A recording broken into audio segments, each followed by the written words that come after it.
Well, hello there. We are going to do the next chapter in Zero Day, which is chapter 40. Leaving off yesterday, we found some pretty intense stuff.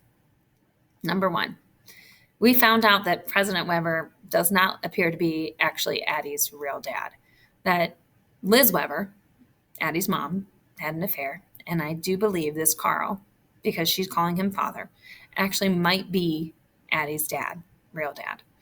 That truly makes things so much more complicated and adds in this sense of like, whoo, okay, he's making her call him father. And at first that sounded demented, but now that is her father. And then at the end of the chapter, Darrow got approached and said not to hang around Addie anymore. Remember, he got a knife to the neck and it was like running down. All right, chapter 30. It was late and Michael was tired, but he couldn't sleep. Besides, he preferred to avoid the crazy Manhattan crowds. During the day, this place would be crawling with people, tour groups, curious passbys, or sometimes evil people like him. It was better now without the clicking cameras, the obnoxious chatter. He preferred the peace and stillness of nighttime. He sat quietly, hands folded in his lap on a wooden bench just across from her. Sometimes Michael felt like talking to his mother, but not tonight. He wasn't sure he needed to anyways. Ever since he was a little boy, Michael had been convinced his mother could hear his thoughts. That's what mothers did. They comforted without words. They loved unconditionally. Michael ran his fingers through his thick black hair, his mother's hair, and thought about what he would say. I'm scared, Mother. We're so close to reaching our goals, but I've had to do some things that have frightened me. I can live with what happened to the man, I think, but not what happened to her. If she doesn't fix things, I'm afraid of what Father will ask her to do. I'm afraid of losing. And those are all his thoughts. They were like in italics, so he wasn't actually saying them.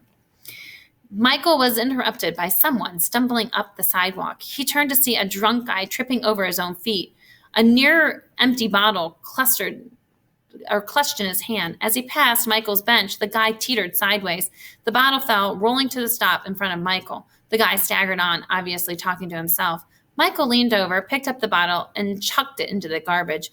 This was no place to be littering. People could be so disrespectful. I'm sorry, Mom, he then said.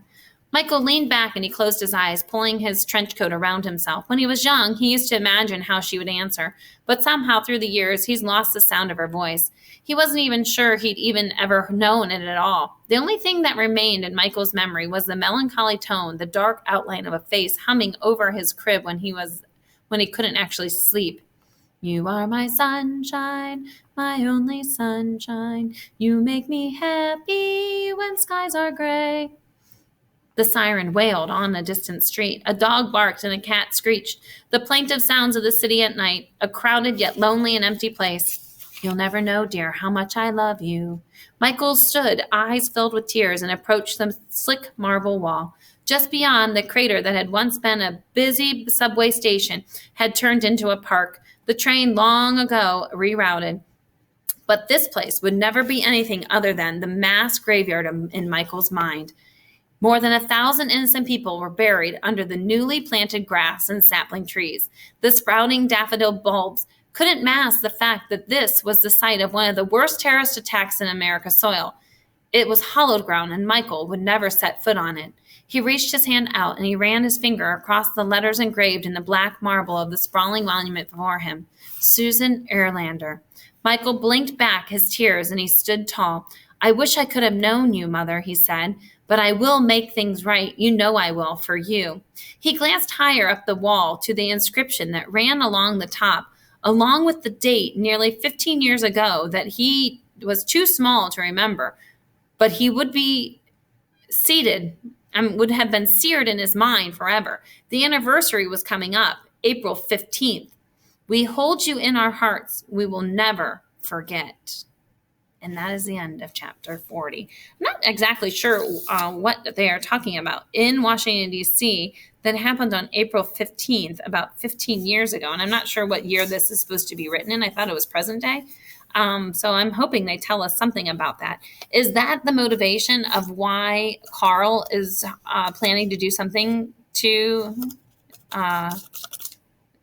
like some form of terrorism himself? All right, we'll have to keep reading to find out. Till next time, thanks for listening.